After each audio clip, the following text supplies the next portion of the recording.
On this Memorial Day, Monona continued its tradition of honoring our nation's fallen heroes. And security around the annual parade has been ramping up in recent years, including this one. Our Michelle Beck gives us a closer look at how the city focused on safety in the celebration.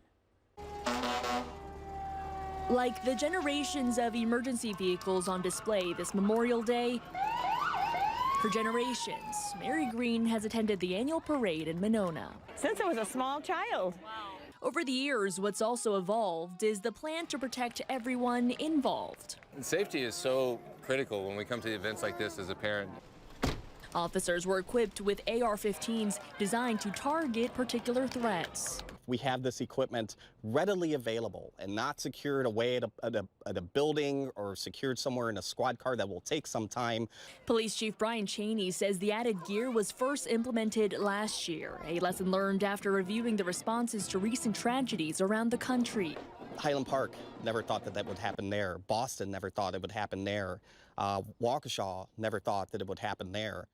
Plus, between the parade and the armed officers a block out, side streets were blocked by heavy-duty trucks to deter and stop unwanted cars from reaching the parade.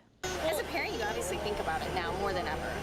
Whatever they have to do to keep us safe, the world safe, I'm for it.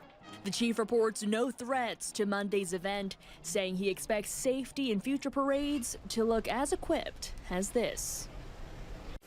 And I also want to highlight something that's not as visible but new this year. The fire department had its new rescue task force team ready to go, meant to react more quickly to scenes than crews would typically. Live in the studio, Michelle Beck, NBC 15 News.